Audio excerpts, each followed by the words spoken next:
చేసినందుకు. మరి డాక్టర్ గారు ఈ గురక సమస్య అనేది ఎక్కువగా అంటే మహిళల్లో కాకుండా పురుషుల్లోనే ఎక్కువగా వస్తూ ఉంటుంది. హ్మ్. ఎందుకంటారు? దానికి like I said anatomical reasons హ్మ్. అండ్ హార్మోనల్ చేంజెస్ అండ్ ఓవరాల్‌గా మజిల్ టోన్‌లో హ్మ్. ఇష్యూస్ మగవాళ్ళకి ఎక్కువ రావడం వలన మగవాళ్ళకి ఎక్కువ ఇంపాక్ట్ ఉంటది. హ్మ్. అండ్ స్ట్రెస్ ఎక్కువ ఉంటది ఇండియన్ మెన్‌కి. సరైన టయానికి పడుకోకపోవడము. ఇవన్నీ గూడా మల్టీ ఫ్యాక్టోరియల్ థింగ్స్ అన్నమాట. దీనివలన మగవాళ్ళకే ఎక్కువ ఇష్యూస్ ఉంటాయి. ఓకే. అందులో అలా అని లేడీస్‌కి ఉండదా అంటే లేదు. లేడీస్‌లో కూడా ఇష్యూస్ ఉంటాయి. But men are more prone. Like I said at least 20% of Indian population men have this issue. And likewise 5% of Indian women also have the issue. Okay. Yes. And మరి అలాగా ఇంకొక విధానంలో ఆలోచన చేస్తే ఏజ్ ఎక్కువయ్యే కొద్దీ ఉమెన్‌లో కూడా ఈ ఇష్యూ ఎక్కువగా కనిపిస్తుంటది. హ్మ్. ఉమెన్‌లో కూడా శ్రద్ధ చేయకుండా వాళ్ళు కూడా డాక్టర్‌ని సంప్రదించాలి. ఓకే. అంటే కొందరేంటంటే ఈ గురక అనేది పర్లేదు సర్వసాధారణమేలే అప్పుడప్పుడు వస్తూ ఉంటుందని లైట్ దాన్ని నిర్లక్ష్యం చేస్తూ ఉంటారు. మరి ఇది నిర్లక్ష్యం చేయొచ్చంటారా? వెళ్ళాలి హాస్పిటల్‌కి కంపల్సరీ డాక్టర్‌ని కన్సల్ట్ అవ్వాలంటారా? నేను ఎప్పుడు నా పేషెంట్స్‌కి ఎడ్యుకేట్ చేస్తుంటాను. హ్మ్. Snoring is the mother of all ailments అని. సో, స్నోరింగ్‌ని అశ్రద్ధ చేస్తే స్లోగా అది అబ్స్ట్రక్టివ్ స్లీప్ యాప్నియా వైపు వెళ్తది. హ్మ్. అబ్స్ట్రక్టివ్ స్లీప్ యాప్నియాని అశ్రద్ధ చేస్తే కొన్ని సంవత్సరాలకి BP, sugar, diabetes and hypertension will start. Hmm. దాని తర్వాత పర్యవసనాలు stroke, hmm. Heart issues, brain issues start అవుతాయి అన్నమాట. ఓకే. ఎట్టి పరిస్థితుల్లో దీన్ని అశ్రద్ధ చేయకూడదు. There are so many other complications. వాటిని అన్నిటి గురించి మనం మాట్లాడుకోవడానికి టైం సరిపోకపోవచ్చు.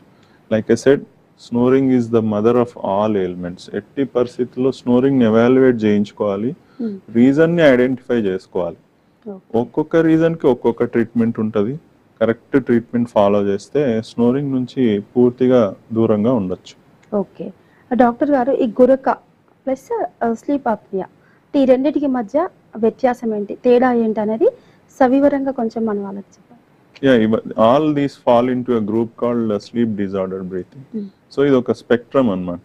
ఇనిషియల్ గా గురక స్టార్ట్ అవుతుంది.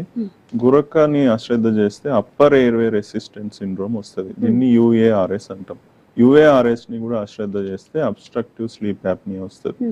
అబ్స్ట్రక్టివ్ స్లీప్ యాప్నియాని అశ్రద్ధ చేస్తే పిక్వికియన్ సిండ్రోమ్ వస్తుంది అనమాట. సో లేమన్ టర్మ్స్ లో అంటే మామూలు మనుషుల భాషలో చెప్పాలి అంటే గురక మొదటి సైన్ అన్నమాట. Partial abstraction of the airway, కొంచెం మాత్రమే ఎయిర్వేలో బ్లాకేజ్ ఉంటే వచ్చేది గురక. గురకని కొద్ది సంవత్సరాలుగానే మీరు అశ్రద్ధ చేస్తే సిమ్టమ్స్ వర్సన్ అవుతాయి. ఇందాక మనం మాట్లాడుకున్నాం, లైట్ హెడెడ్నెస్, బ్రెయిన్ ఫాగ్ అవుతుంటది, కాన్సన్ట్రేషన్ ఉండదు. ఇవన్నీ symptoms of obstructive sleep apnea. So గురక లెవెల్లోనే మనం గన స్టెప్స్ తీసుకుంటే పేషెంట్ స్లీప్ యాప్నియా వైపు ప్రోగ్రెస్ అవ్వడు. స్లీప్ యాప్నియాలో there will be total cessation of breathing. అంటే బ్లాకేజ్ ఎక్కువ అయిపోవడం వలన పూర్తిగా ఎయిర్వే బ్లాక్ అయిపోయి పేషెంట్కి బ్రెయిన్కి ఆక్సిజన్ సప్లై, మిగతా బాడీ పార్ట్స్కి ఆక్సిజన్ సప్లై తక్కువ అయిపోవడం వలన వేరే సిమ్టమ్స్ అంటే చోకింగ్ ఎపిసోడ్స్, నిద్రలో మెలకు రావడం నైట్ టైమ్స్ అవ్వడం వలన స్లీప్ ఫ్రాగ్మెంటేషన్ అవుతుంది. కంటిన్యూస్ స్లీప్ ఉండదు అనమాట. భాగాలుగా నిద్రపోతాడు. దానివల్ల ఏమవుతుంది, నెక్స్ట్ డే మార్నింగ్ ఫ్రెష్గా అనిపించదు. సో మనం ఎంతసేపు పడుకున్నాము అనేది మనం ఎంతసేపు పడుకున్నాము అనేది ముఖ్యమే. కాకపోతే ఆ పడుకున్న సమయం పూర్తిగా కంటిన్యూస్గా నిద్రపోయామా లేదా, ఆ నిద్రపోయిన సమయంలో ప్రాపర్గా ఆక్సిజన్ సప్లై మన బాడీ పార్ట్స్కి అందిందా లేదా అనేది చాలా చాలా ముఖ్యం. ఓకే డాక్టర్ గారు, మరొక వరంగల్ నుంచి గిరి గారు లైన్ లో ఉన్నారు, మాట్లాడదాం. హలో హలో హలో గిరి గారు, నమస్తే అండి. నమస్తే అండి. మీ సమస్య ఏంటో డాక్టర్ గారితో మాట్లాడండి. హలో నమస్తే సార్. సార్ మా అబ్బాయికి వయసు 11 సంవత్సరాలు సార్. ఇప్పుడు 11 మొన్నే వచ్చాయి.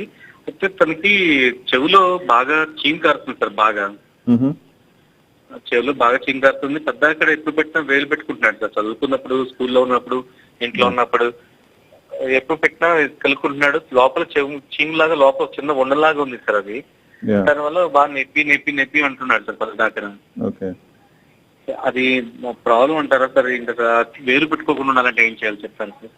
చెవిలో చీమ్ గారుతుంది అంటే ప్రాబ్లం నెక్స్ట్ లెవెల్కి వెళ్ళిపోయినట్టే లెక్క. సో ఎన్ని సంవత్సరాల నుంచి చీమ్ గారుతుంది అనేది ఎవాల్యుయేట్ చేయాలి. యూజువల్గా చెవిలో చీమ్ గారుతుందంటే ముక్కులో ఏదో ఇష్యూ ఉన్నట్టే.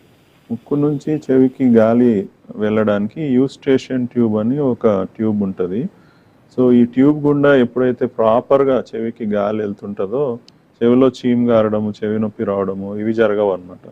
ముక్కులో రిపీటెడ్గా ఇన్ఫెక్షన్స్ రావడము లేదా అడినాయిడ్స్ ఉన్న పిల్లల్లో చెవిలోకి గాలి సక్రమంగా వెళ్ళకపోవడం వలన చెవి ఇన్ఫెక్షన్ అవుతుంది.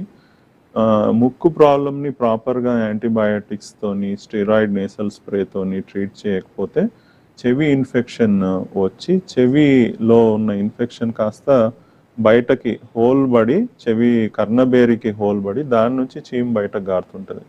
సో ఒకవేళ ఎక్స్ట్రనాటరీ కెనాల్ అంటే చిన్న చెవిలో ఇష్యూ కాకుండా బయట చెవిలో ఒకవేళ ఇన్ఫెక్షన్ ఉన్నా కూడా చీమ్ గారే అవకాశం